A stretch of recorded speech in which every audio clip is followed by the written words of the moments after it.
the team we didn't expect to have any type of a close game whatsoever. Short week, Thursday night against a contender. An MVP quarterback. Right? A really good defense. Probably one of the top teams in the NFL right now, right? Or definitely in the AFC. And the Baltimore Ravens coming into Hard Rock Stadium. And the Dolphins pull up the upset. And not only pull off the upset, these guys look dominant on defense. Something that we hadn't seen, I felt like, in months. This entire defense was flying around, and I felt like it was led by the rookie Holland too, man. That boy was freaking on fire. Oh, yeah, all over the place. Whether he was dropping back in coverage and you know, picking off the ball, or he was on the line and blitzing and picking up the sack.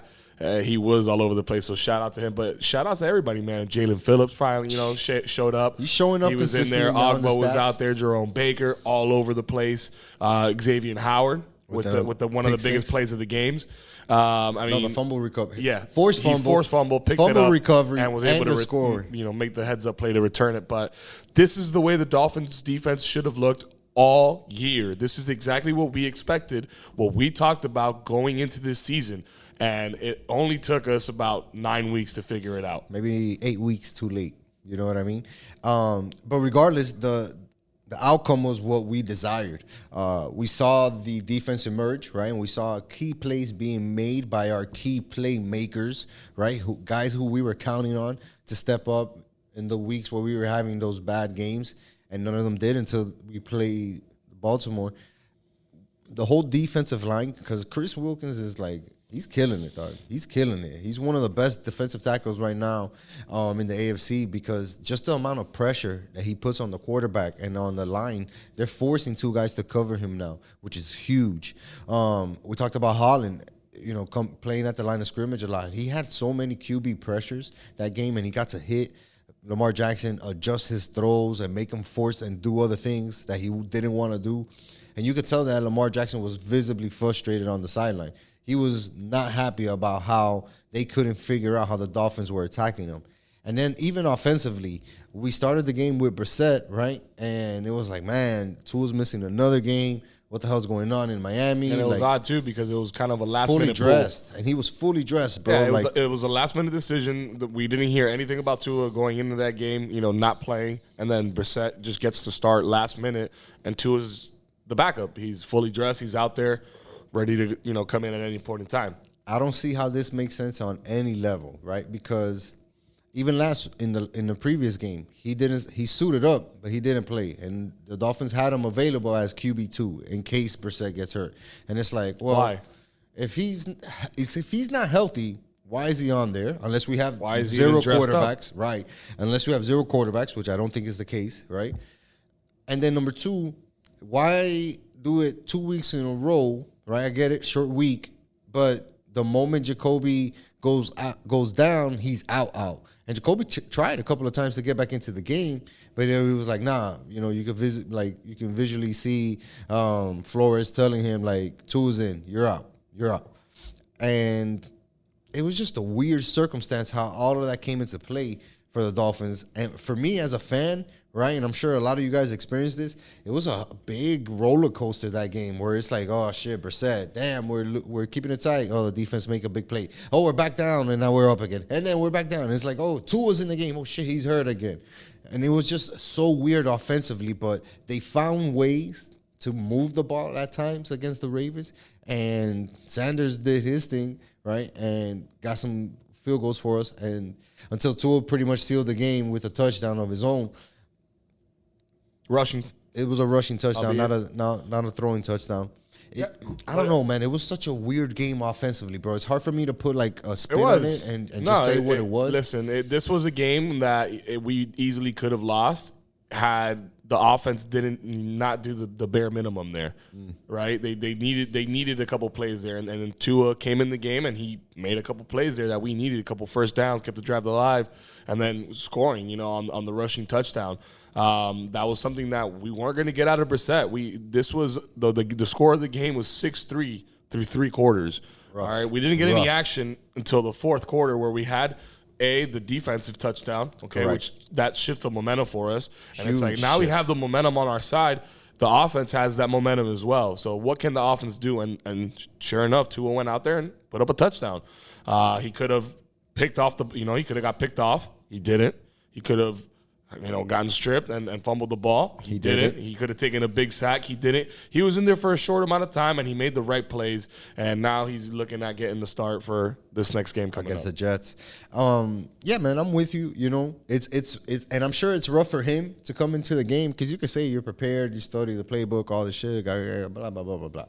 But when you have to start the game while the game's already in progress, especially at quarterback, it's not fucking easy, man. You know, because it's very different. The game speed is already at full pace. You have a hard time even adjusting. Now the defense is throwing a bunch of things at you that you didn't see while you were on the sideline. You want to run this play. This guy's not open. We saw Gesicki make some drops, and it was just you could tell that the offense was sputtering hardcore. And it's not because of Tua per se. It's just the fact that we had to switch quarterbacks, and the offense didn't look good the entire game. Let's be honest. The offense hasn't looked good at all whenever Jacoby's at the helm. He's not that guy. He's not that guy. He's just not that guy. He is the guy that we thought, if Tua does go down late in the game and it's something where he's getting some attention and we need somebody to keep the momentum going, we thought, hey, that'd be a good fit. But he's not a carry the team. He's not nowhere near what Ryan Fitzpatrick is or was. Hell no. For the Dolphins. He wishes, man. Yeah. He wishes. And we wish. Yeah, absolutely. Because if this was right, Fitzmagic, we might be in a whole different situation. 2 games or not. But look, now they did end up winning that game 22-10, right? Beat the Ravens at Thursday night home against a good playoff bound team. You know what I mean? They're what, 7-2 now, 8-2, I think, Baltimore? No, team, I think they dropped down now to 6-3. 6-3. I'm lying. 6-3. We drop them down 6-3. A good team, man. A good team. And we improved to 3-7, 2-game winning streak. We're 3-5 in the conference, 1-2 in the division with the Jets twice on the horizon. I don't know.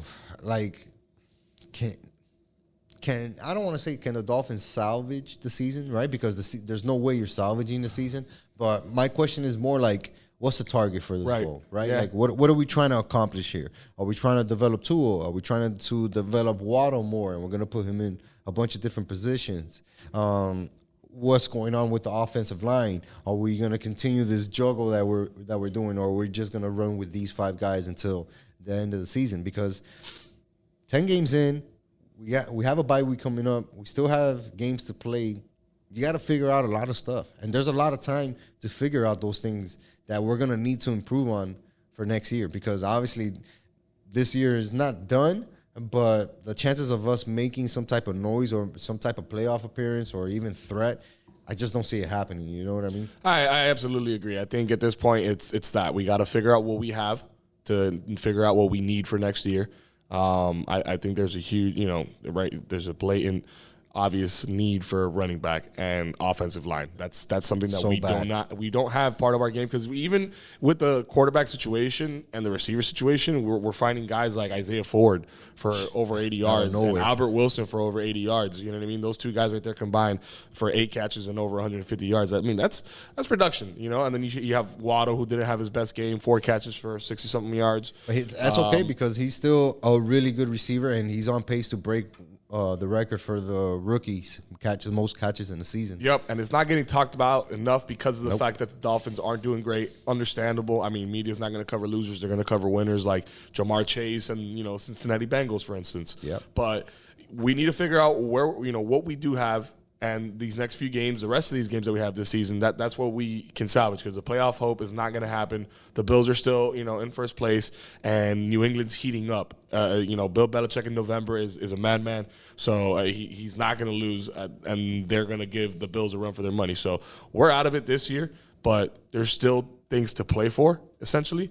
But one other thing I wanted to mention, though, before we get off the Ravens game, is the play of the night that unfortunately wasn't called a touchdown. But it was awesome. Shout out to Robert Hunt, man, the offensive lineman who decided to hawk a pass out of the air. Like it looked like it was for him. Yeah, but he knew damn well that he couldn't touch catch that ball. And he was an illegal, touching of the ball. I think that's what they ended up calling.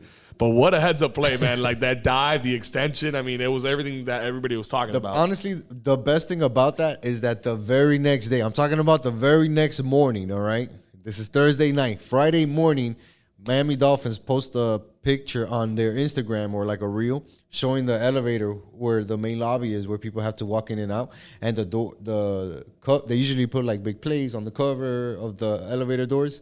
Guess what it was? It was him. Robert Hunt, full extension over the goal line, bro. That was on hilarious. the freaking elevator. And it's Bro, like, it was a hell of a Dolphins have no play. chill. I mean, I wish I would have counted. I mean, Oh yeah, and look, it sucks, honestly, but it was a great momentum shift in the game too, right? Because the Dolphins were threatening, right, trying to get something happening, and it really woke up the fans because the game had been boring. It was really a bad display of offense on both sides. 9 total right? points through 3 quarters. It was rough. It was rough as a fan.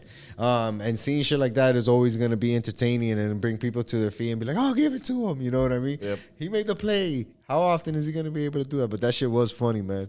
It was pretty funny. He made all the big boys proud that night. Absolutely. One for the big guys up yeah, front. dude. They can't block, but they can catch. Yeah, there you go. Maybe we should put them all in the wrong as spot. eligible receivers. They're in the wrong spot. Yeah, exactly. But shout out to the Dolphins, man. Huge win against the Ravens. I mean, that was just the fans needed that, man. We needed that. All the guys Absolutely. that we've been sticking through, all these tough times. The Deshaun Watson rumors, the team obviously not holding up their end. The defense not looking like they looked last year. We needed this win, man. Yeah, we needed it in the worst way. And look, we need this next win too. We're playing a 2-7 Jets team. This is a bad team. They've lost 2 in a row. This is a bad team, right? If we don't get this win, man, it's gonna be disappointing. Disappointing because even though I don't expect a lot from the Dolphins, I expect them to be competitive against bad teams. And this Jets team is a bad team, dog. Besides them being a rival, we just got to see them as a bad team and be like, all right, we're better than these guys. Yeah. Let's go out there and prove it that we're better than them, And Tua getting the start and having that whole week, all this time to prepare for the Jets, man, I really think it's going to benefit us. And for the first time in a long time, I'm going to predict the Dolphins' victory. All right. I mean, that goes without saying, bro. We're riding the train right now. We're in. I'm going to go in on him, too. I got the Sportsbook app. I got the Hard Rock app ready to go. Ready to go. I've been dabbling on that, Taking some, losing some. Right. Here and there, a little back and forth. A little fun. I'm going to throw some on that game for sure. Why not, man? We're going to have good odds, I'll tell you that much. Yeah, I'm sure we're well, maybe not. We'll We'll be the favorites, I think, in that game. Yeah, but even still, it won't be like a crazy 6 point, nothing. It'll probably be like 2. A 3 point, 2.5, something like that. Something like that.